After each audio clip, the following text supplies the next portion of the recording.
What if I told you that one of Hollywood's most promising young actors stumbled upon a recording that could rewrite music history? A tape so explosive that it's been hidden for over 50 years, buried in a collection of vintage equipment that was never supposed to see the light of day.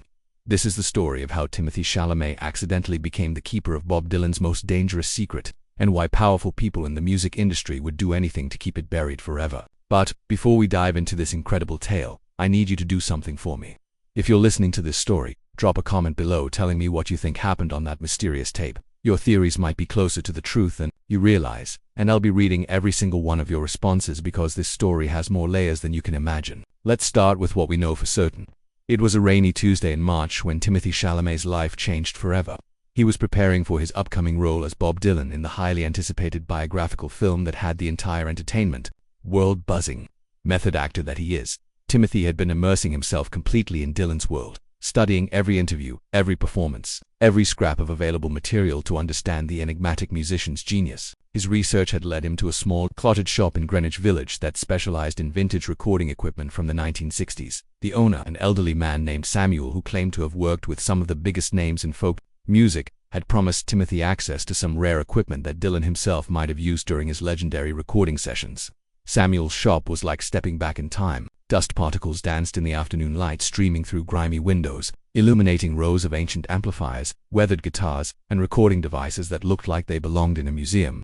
The smell of old wood and electronic components filled the air, creating an atmosphere that transported visitors directly to the golden age of American folk music. But here's where the story takes its first unexpected turn, and I want you to pay close attention because this detail becomes crucial later. Samuel wasn't just any vintage equipment dealer. He had been a sound engineer at Columbia Records during the 1960s, working behind the scenes on some of the most important albums in music history. He had kept certain items from those sessions, items that were never supposed to leave the studio, items that contained secrets the music industry had spent decades trying to bury. Are you starting to see the pattern here? Comment below if you think you know what kind of secrets we're talking about, because trust me, your guesses are probably wilder than the actual truth, and the actual truth is already stranger than fiction. Timothée spent hours in Samuel's shop that day, handling equipment that had captured the voices of legends, but it was a particular Ampex tape recorder, tucked away in a corner behind a stack of vinyl records, that caught his attention. Samuel's eyes had grown distant when Timothée asked about it, and for a moment, the old man seemed to age another decade right before his eyes. The tape recorder was beautiful in its simplicity, a professional model from 1965, with the kind of warm analog sound that modern digital recording could never quite replicate. But what made it truly special wasn't its technical specifications. It was what Samuel told Timothée next that sent chills down the young actor's spine. Samuel lowered his voice to barely above a whisper and explained that this particular machine had been used for only one recording session, a session that officially never happened, involving an artist who officially was never there, creating music that officially was never made. The session had been so controversial, so potentially explosive, that everyone involved had signed ironclad non-disclosure agreements and sworn to take the secret to their graves. Now, pause for a moment and think about this. What kind of recording could be so dangerous that an entire studio full of professionals would agree to pretend it never existed? What could Bob Dylan, a man known for speaking his mind regardless of consequences, have said or sung that was too controversial even for the rebellious 1960s? Share your thoughts in the comments because I'm genuinely curious about your theories. Samuel explained that he had been the engineer on duty that night, a cold December evening in 1965 when Bob Dylan showed up at the studio unannounced and alone. This was during the period when Dylan was transitioning from folk to electric, facing harsh criticism from purists who felt he was betraying the folk tradition. But what he recorded that night went far beyond musical experimentation. The old man's hands trembled slightly as he continued his story. Dylan had been in the studio for over 6 hours, recording song after song. But these weren't the typical compositions anyone would expect. These were confessions, revelations, accusations that named names and exposed secrets that could have destroyed careers and rewritten the narrative of American music history. But here's the thing that makes this story even more incredible. Samuel never intended for Timothée to find the tape. It was supposed to be safely hidden, locked away where no one could ever access it. But fate, it seems, had other plans. While Timothée was examining the Ampex recorder, his curiosity got the better of him. He noticed a small compartment at the back of the machine, barely visible unless you knew exactly where to look. Inside that compartment was a single reel of tape, unmarked except for a small piece of masking tape with the handwritten date, December 15, 1965. Samuel's face went white when he saw what Timothée had discovered. The old man had forgotten about that hidden compartment, had convinced himself over the decades that he had destroyed all evidence of that night. But there it was, the original master recording, the only copy in existence of Bob Dylan's most dangerous performance. What happened next changed everything, and I need you to stick with me because this is where the story gets really wild. Are you ready for this? Because what Timothée heard on that tape would make him question everything he thought he knew about music history, about the 1960s counterculture movement, and about the true power dynamics that shaped American entertainment. Timothée convinced Samuel to let him take the tape recorder home, promising to return it within a week. The old man was reluctant, but he could see the genuine curiosity and respect in the young actor's eyes. Besides, what harm could come from letting someone hear a recording from nearly 60 years ago? The people involved were either dead or too old to care anymore. Right. That night, alone in his apartment, Timothée set up the vintage Ampex recorder and carefully threaded the mysterious tape. His hands were shaking with anticipation as he pressed play, not knowing that he was about to become privy to secrets that had been buried for over half a century. The tape began with the familiar sound of Dylan's voice, but something was different. There was a raw vulnerability that even his most intimate recordings had never captured. He was speaking directly into the microphone. New musical, just pure unfiltered truth pouring out of one of America's greatest artists. But what Dylan said in those first few minutes would have been enough to destroy his career if it had been released at the time. He was naming names, exposing the corrupt business practices that controlled the music industry, revealing which executives had ties to organized crime, which artists were being blackmailed, which songs had been stolen from unknown writers who never received credit. Let me ask you something. If you had access to information that could expose decades of corruption and injustice, but sharing it might also destroy innocent people's lives and careers, what would you do? Comment below with your honest answer, because Timothée was about to face exactly this moral dilemma. As the recording continued, Dylan's confessions became even more explosive. He detailed how certain record labels had been using their influence to suppress artists who didn't conform to their political agenda, how the folk music revival had been artificially manipulated by business interests, and how some of the most celebrated musicians of the era had achieved their success through methods that would shock their fans. But the most devastating revelation was yet to come.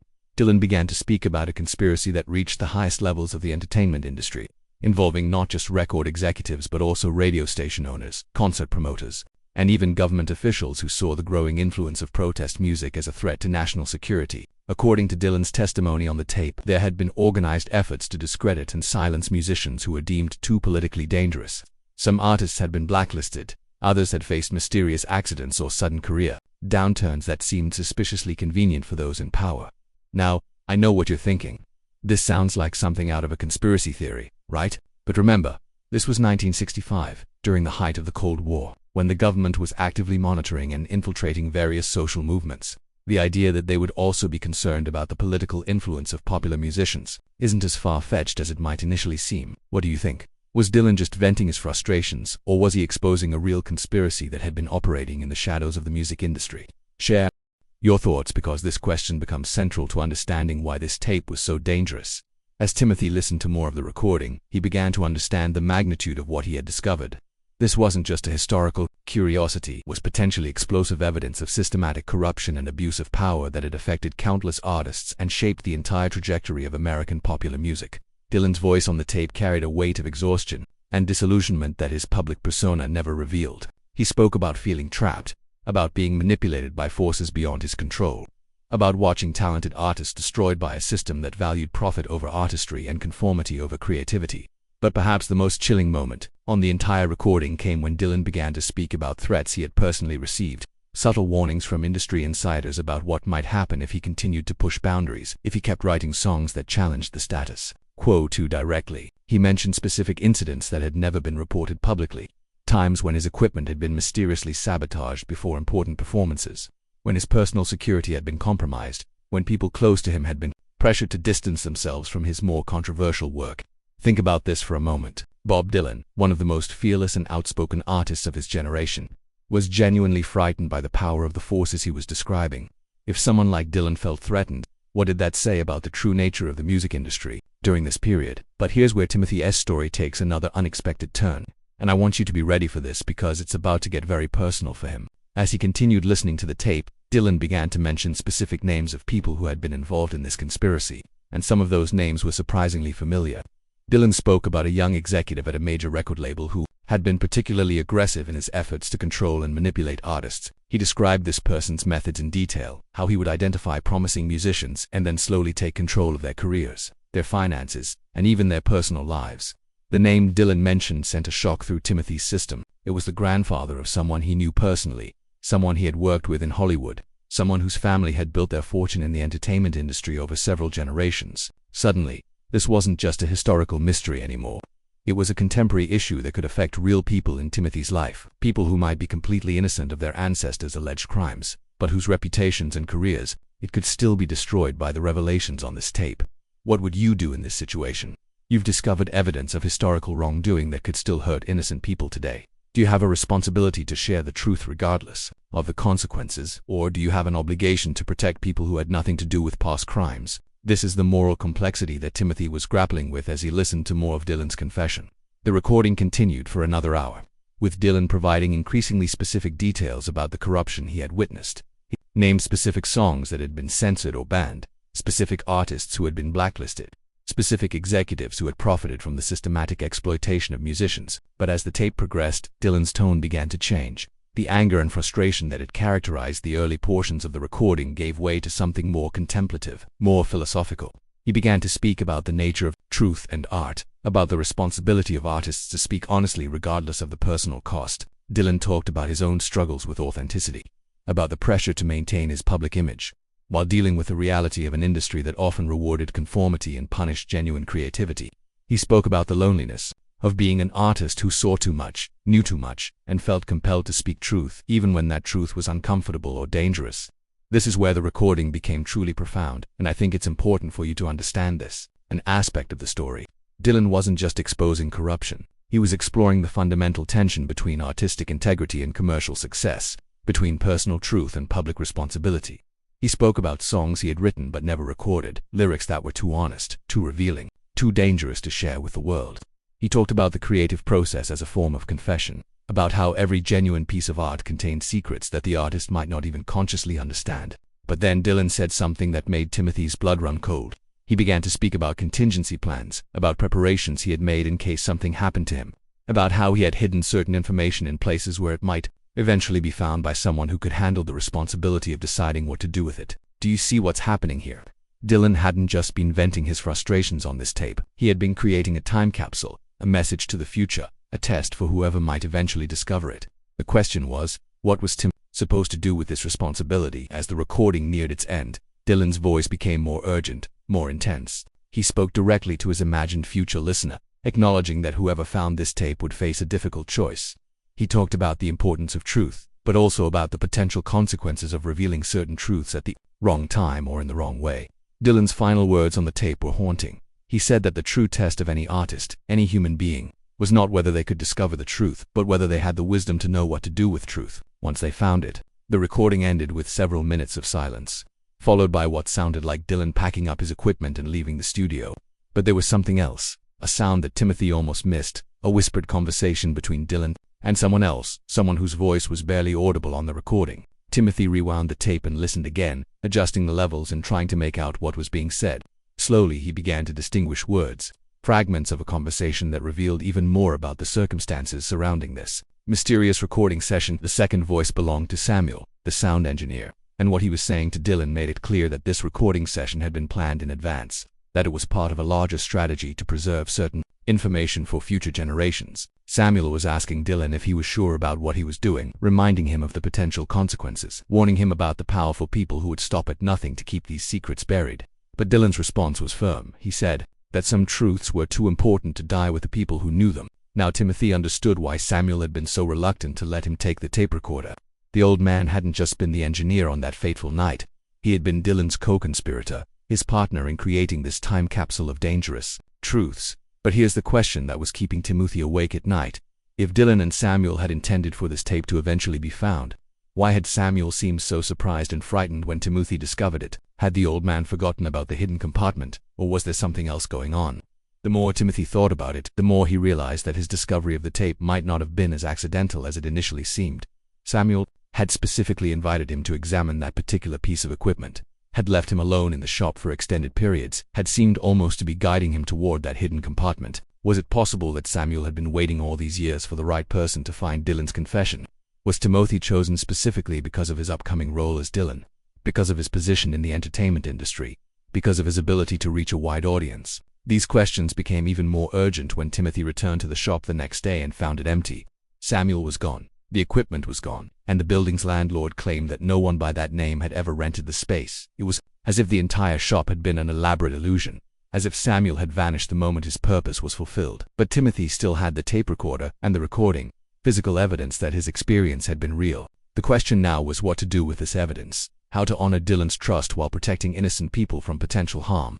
He spent weeks researching the names and events mentioned on the tape, trying to verify Dylan's claims, trying to understand the full scope of what he had uncovered. What he found was both disturbing and fascinating. Many of Dylan's allegations could be corroborated through public records, newspaper archives, and testimonies from other musicians who had worked during that period. The pattern of corruption, manipulation, and abuse of power that Dylan had described was real, and its effects could still be seen in the modern music industry. The same families, the same companies, the same power structures that had controlled music in the 1960s were still influential today, still capable of making or breaking careers based on their own interests rather than artistic merit. But Timothy also discovered something else, something that made his situation even more complex and dangerous. Several people mentioned on Dylan's tape were still alive, still powerful, still capable of retaliating against anyone who threatened their carefully constructed public images. What's your take on this? Do you think Timothy should release the tape regardless of the consequences? Or do you think he should find a way to protect both the truth and the innocent people who might be harmed by its revelation? This is exactly the kind of moral dilemma that makes great stories, and I want to hear your perspective. As days turned into weeks, Timothy found himself becoming increasingly paranoid.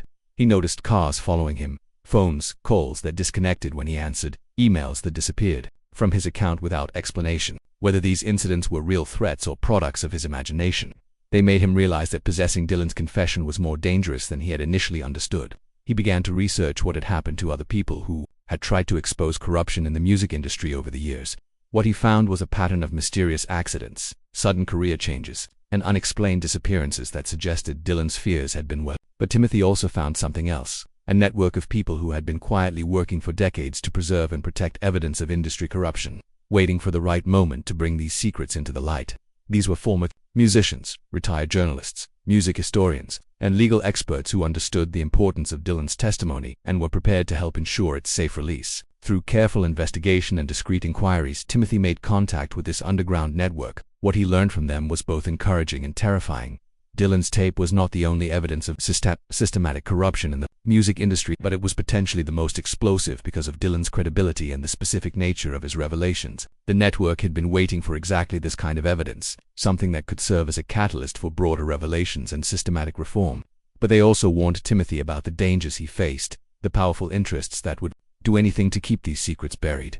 They offered him protection, legal support, and a carefully planned strategy for releasing the information in a way that would maximize its impact while minimizing the risk to innocent people. But they also made it clear that once he committed to this path, there would be no turning back. Timothy had to make a choice that would define not just his career, but his entire life. He could destroy the tape, pretend he had never found it, and continue with his acting career without the burden of these dangerous secrets. Or he could join the fight for truth and justice, knowing that it might cost him everything he had worked for.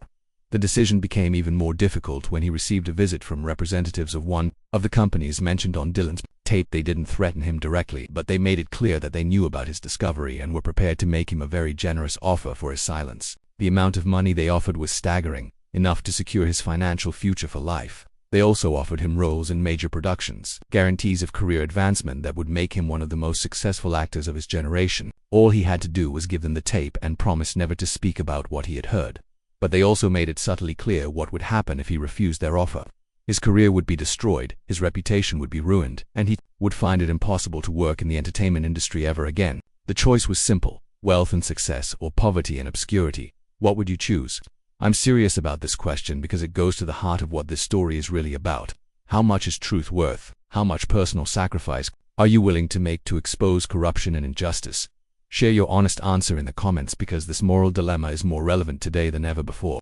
Timothy spent sleepless nights wrestling with this decision. He thought about Dylan's words on the tape, about the responsibility of artists to speak truth regardless of personal cost. He thought about the musicians who had been destroyed by the system Dylan described, about the art that had been suppressed, about the voices that had been silenced. But he also thought about his own dreams, his own ambitions, his own future.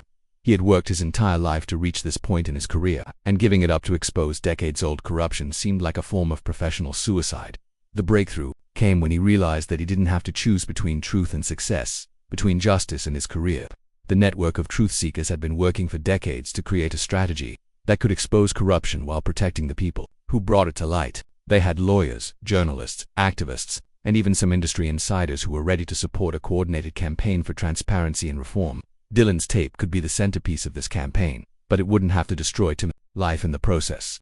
The plan they developed was brilliant in its simplicity and sophistication. Rather than simply releasing the tape as a sensational revelation, they would use it as part of a broader educational campaign about the history of the music industry, the ongoing effects of past corruption, and the need for systematic reform. Timothée would be positioned not as a whistleblower or a troublemaker, but as a responsible citizen and artist who was committed to transparency and justice.